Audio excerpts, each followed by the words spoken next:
vão usar o micro lá e vocês vão ter que acompanhar a apresentação a partir daqui. Vamos começar com o engenheiro Mubanga, que vem da Receita, da Autoridade de Receita da Zâmbia.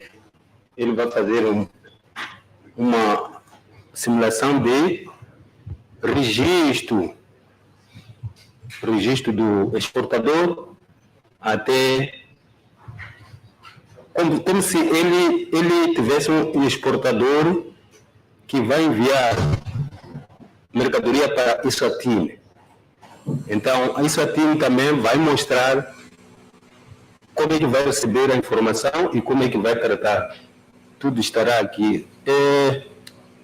Engenheiro Mubanga, are you ready? Yes, I'm ready. Okay, take us through, please. Obrigado. Bom dia. Yeah, so I'll take you through the process of exporter registration, and we'll move on to applying for an ECOO. So I'm showing you the implementation from the way we've done it from the Zambia perspective. Then my colleague here, Tando, will show you how an ECOO is utilized on their declaration on their end once it's received in their system. So we'll begin the process all the way from the beginning, beginning from a point where an exporter wishes to register as a registered exporter on the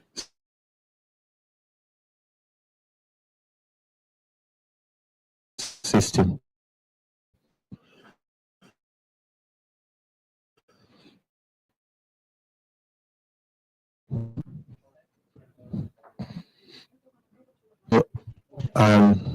Like I indicated yesterday, our system from the Zambia perspective has been developed as a standalone.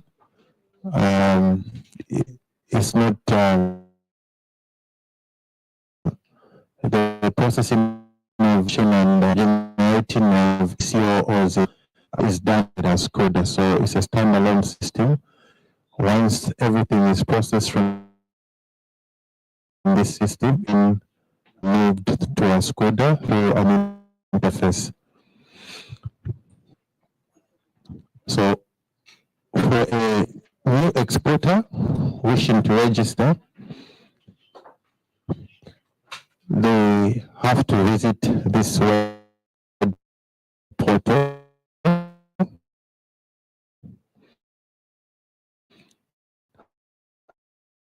As you can see on the screen, to sign up or log in if they already have an account. Let me just try to zoom in on those options if they're not visible from the back.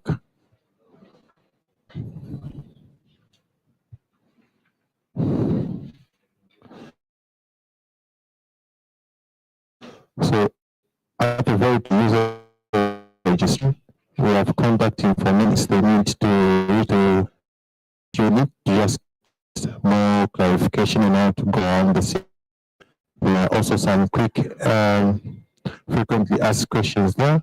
Then they can also log in if they have an account. So since it's the first time they are visiting the portal and they're trying to register, they need to click on the user registration button, which is the one where my mouse is hovering on there.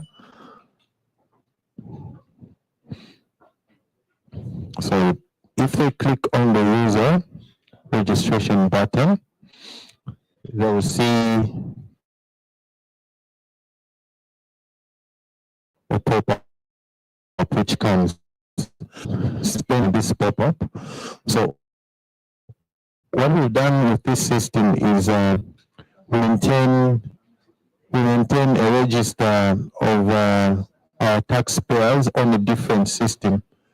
So every taxpayer that is that on the system is automatically linked to this system. So what they just need to do is key in their tax identification number there at the top, and the information that is related to that taxpayer identification number is automatically put into the system. So by virtue of that taxpayer being registered on our domestic taxes system, their information is automatically put into this system once they register. So I'll go ahead and enter a tip in for a taxpayer. So we are working on the test environment just to show you how we do it on our system. So I'll enter that verification code just to confirm for security. So once I enter that verification code, I can request for activation code.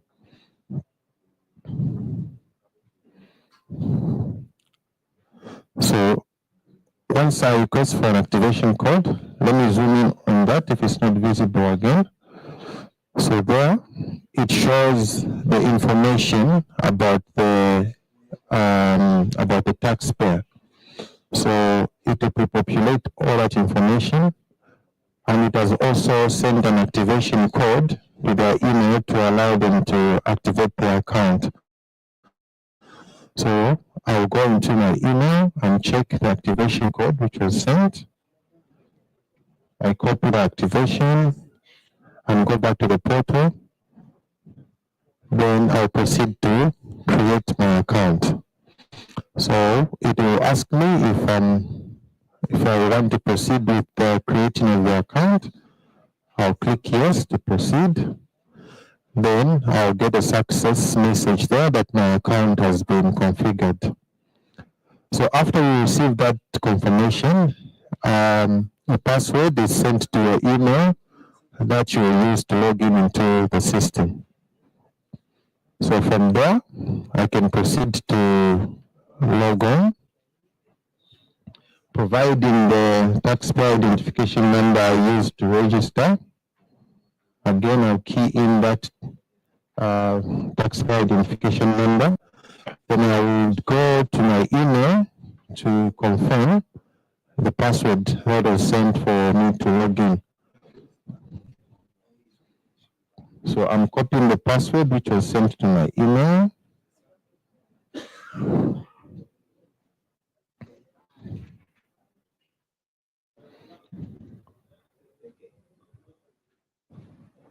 There's no translator?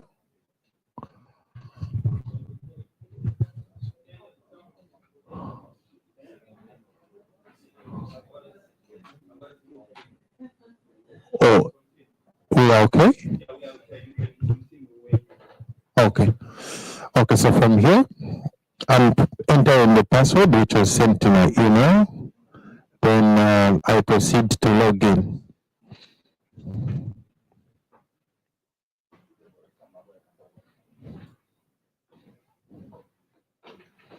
So once I've logged in into the system, this gives me confirmation that my account was configured.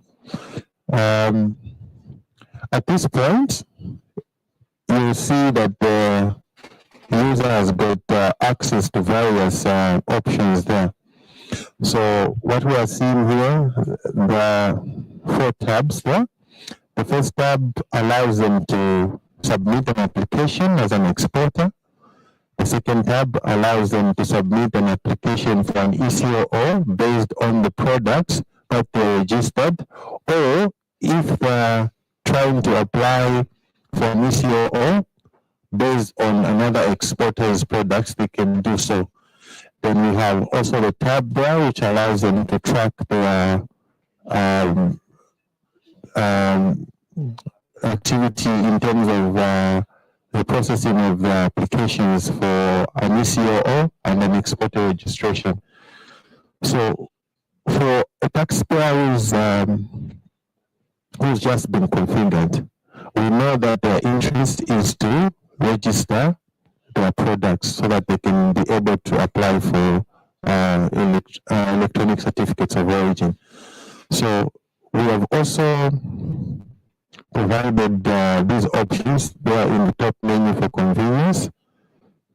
They can submit the application to apply as an exporter by clicking that button, as well as apply for an ECOO from the button there at the top. So just put those for convenience. Otherwise, they can also choose to click the tabs at the bottom. So our interest is to register.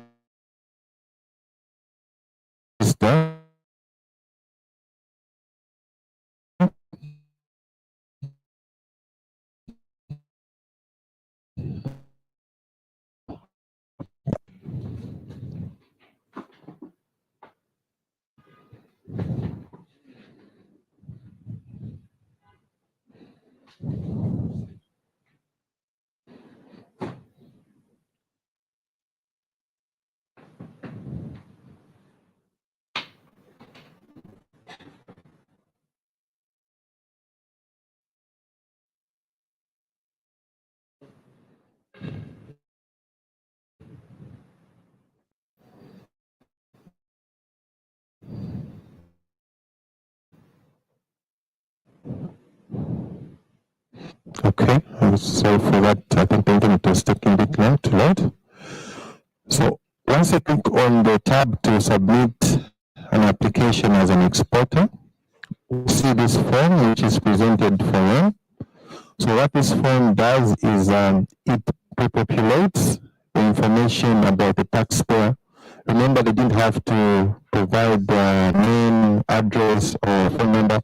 All this information is already put by virtue of them being a registered taxpayer on the domestic taxes system.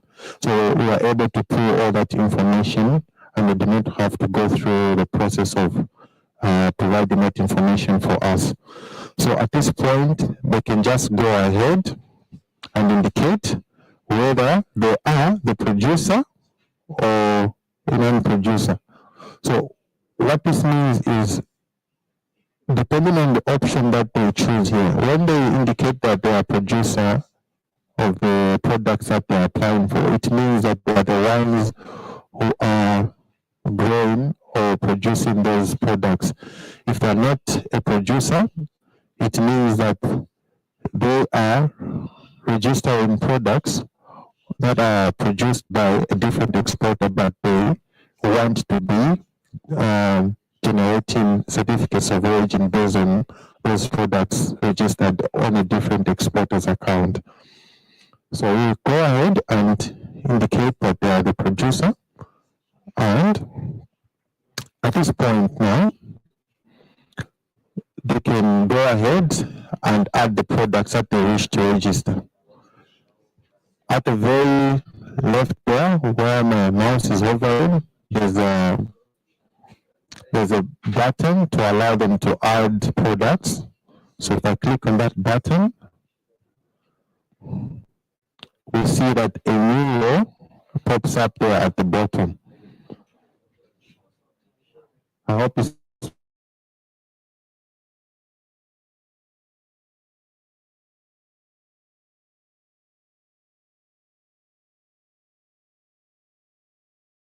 visible from the back. I'm trying to zoom in as much as I can.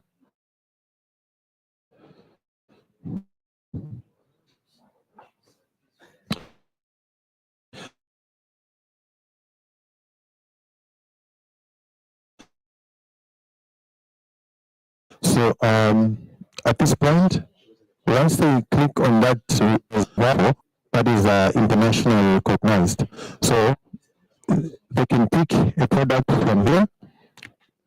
It's quite a long list, so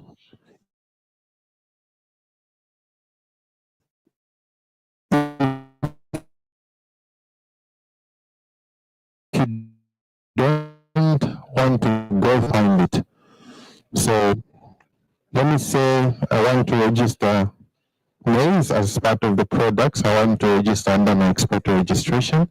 I can type maize there and select it. Then you can provide the brand name for the maize that you're registering.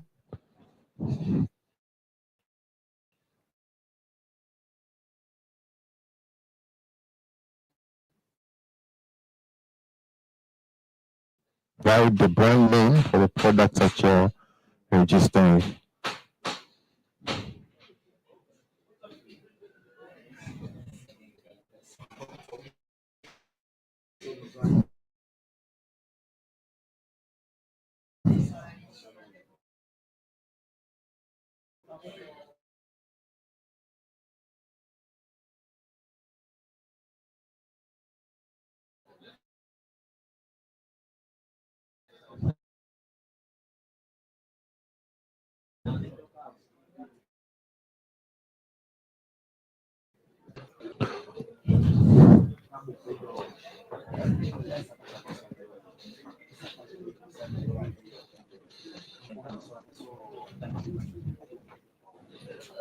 I think it's our engineers who are working on the other floor, I presume. Okay, so after you enter the brand name, then you select the market that you wish to export in. Currently, we have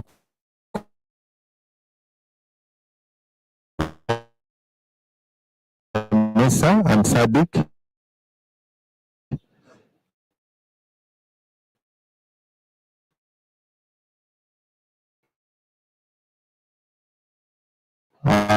But we can provide it depending on agreements that